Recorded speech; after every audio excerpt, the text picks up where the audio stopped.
ali. Já imaginaram? Hein? Isso agora, imagina tirar no interior do tubo. E não tem, o tubo não tem tampa de visita, não. Se tivesse tampa de visita, como? Posto de visita? No meio da arrebentação? Para um mergulhador entrar? Não tem. Não tem posto de visita. Seria um problema fazer uma limpeza dessa daí. Bom, aí os dutos afogados dizem que... Qual é o ponto de captação, né? 170 metros. Eles usaram uma fórmula empírica que se usa e dá certo muito bem em canal aberto.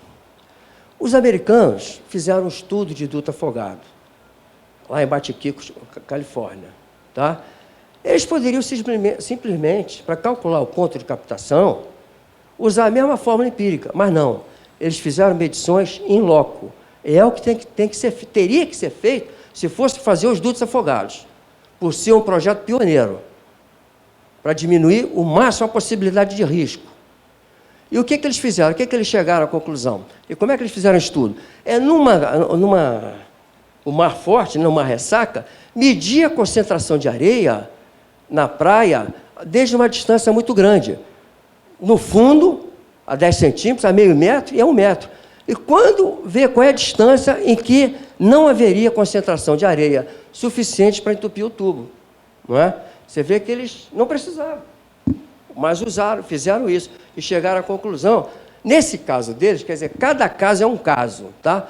Eles pegaram lá o tubo a 510 metros da linha da praia, 3 vezes maior do que seria os dutos afogados. Se a gente fosse usar uma distância dessa, de 510 metros, poderíamos correr o risco de uma situação ruim, de pegar a pluma de esgoto do emissário. Jamais nós pudesse ocorrer isso, hein? Fazer um circuito fechado, hein? Captar o esgoto, voltar para a lagoa, não é? Quer dizer, é uma coisa a pensar. Bom,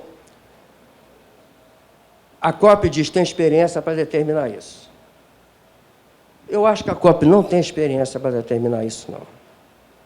Ela agora, com essa vazão dela do duto, foi de 700 mil metros cúbicos, coisa assim. No passado, em 92, ela fez um projeto de alargamento do canal. É esse aí. De 32 metros, 3 metros de profundidade. Alargando todo ele aí. Isso daí daria uma vazão diária de renovação de 2 milhões de metros cúbicos. Como é que agora, era para salvar a lagoa, como é que agora pode propor uma vazão 3 vezes menor, que é para salvar a lagoa também? Hein? Não dá. Isso, para mim, não encaixa. Essa aí é o canal, é o projeto da COP. Vocês reparem que ele lá no final, ele é assim, ó, ele é largo. Tá? O Linec, não. O Linec fez reto direitinho, no enrocamento. O Linec, analisando essa proposta da COP, falou que não. Isso aí vai inundar, como vocês podem ver aqui. Ó.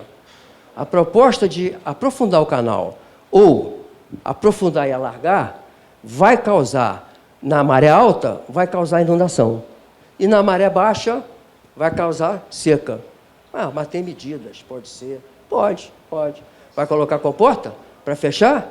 Fechar e abrir? Vamos ficar dependendo de operador? Hein? Vamos ficar correndo esse risco? Não dá, não é? Então, ela propôs somente o enrocamento. Só isso aí, ó. Sem mexer com o canal atual. Ele era suficiente para esgotar a água de chuva e renovar a lagoa.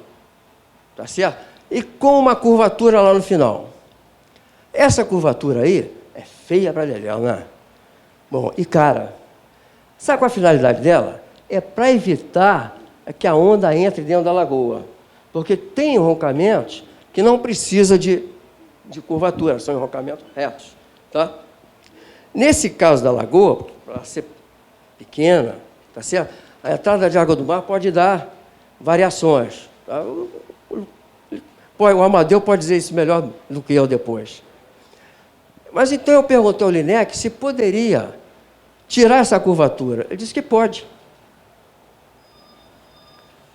É a minha proposta. É o seguinte, faria-se um dispersor de energia aqui, ó. Isso aqui é o canal, tá vendo? Sem a curvatura. Aqui o dispersor de energia. A onda grande viria, bateria nele e voltava, tá? E seriam 3 dispersores de energia para evitar do tamanho do comprimento da onda. É claro que o estudo vai dizer melhor do que eu, porque eu não sou especialista no assunto. Essa é a minha proposta. E faz simplesmente, com esses dispersores de energia, dispensaria uma obra cara e feia, a meu ver, feia, aquela curvatura lá. Se essa vazão, essa entrada natural, que seria a mesma dos dutos afogados, não resolvesse, a gente entraria numa segunda etapa com um bombeamento. Seria através da elevatória do Leblon, mas isso aí seria motivo para outro seminário, tá? Já está tudo detalhado. E talvez nem fosse necessário. Se essa primeira etapa mostrar que é suficiente, não precisa disso. Só a experiência que vai dizer. Tá certo? Bom, isso aí é um tipo de enrocamento, um enrocamento reto. Tá? Aquele projeto que fez do Batiquitos, Califórnia, foi esse aqui, ó. Olha o enrocamento que eles fizeram reto. Tem alguma coisa feia nisso? Eu não acho. Tá? Isso aqui, eles fizeram também aqueles dutos afogados, que seria a 510 metros de distância da linha da praia. Tá? E outra coisa, você vê que olha que eles fizeram, depois que construíram esse estudo, aumentou a vazão a troca de água do mar com a lagoa, lá de Batiquitos, melhorou a questão de peixe, a piscosidade. Eles fizeram até um campeonato de peixe lá. A minha proposta é o seguinte, é pegar esse projeto de enrocamento, mandar para o NPH ou Linec e ver se é possível fazer um enrocamento reto. Isso. Eu não faria dutos afogados. Principalmente o perigo de uma criança morrer afogada ali, que vai haver. Seja lá a velocidade que tiver, vai ser um ralo puxando, sempre, é um perigo. É isso que eu queria dizer a vocês. Espero que tenha transmitido a minha mensagem. Muito obrigado pela paciência. Obrigado. Bom, o Mário está em dócil ali para falar, mas então eu passo a palavra para ele. E tem mais alguém aí querendo fazer pergunta? Vai se inscrevendo. Eu vou até o limite, quando der, depois eu paro. Mas só como a gente está com tempo, Mário pode falar. Fala, Mário. Não se assustem, porque eu não vou fazer a minha apresentação de 40 slides e sobre a junção do projeto. Vou simplesmente fazer comentários e um resumo da questão. É muito importante que a gente defina aonde nós pretendemos ir. Nós temos que evocar a convergência de um objetivo único e amplo, e nós temos que quebrar mitos. Foi isso que eu pretendi fazer. O projeto Rio-Orla, do Leme ao Pontal do Recreio, que foi feito no tempo do prefeito Marcelo de Alencar, benefício-custo extraordinário. 2 milhões de pessoas usam no fim de semana. Usam, e o custo dele foi muito menor.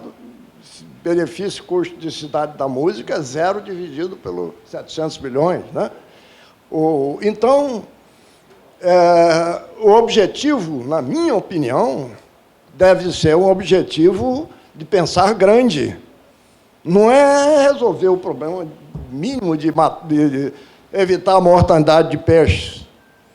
Temos que fazer, na minha opinião, encarar um projeto efetivo e, por que não, incorporar a lagoa no Rio-Orla. ou seja, fazer um baita de um projeto que venha a tornar a lagoa límpida, balneável. E aí eu vou lembrar só 2 aspectos.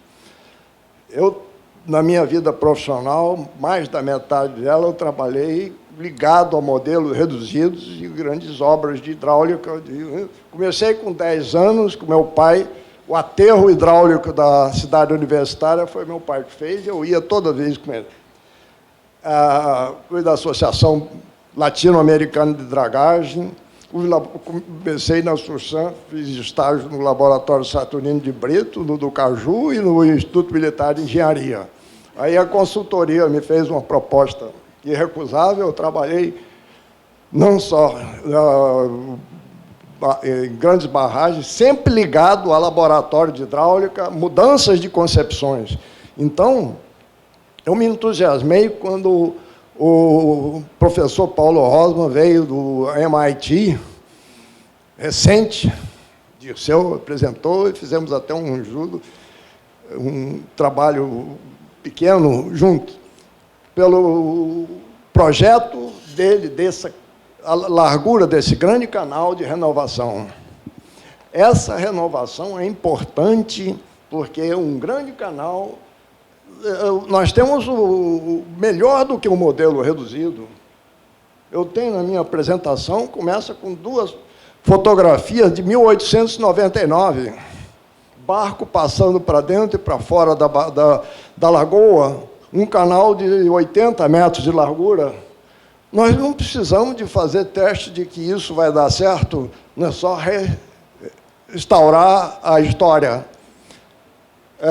Então, nessa... 1800...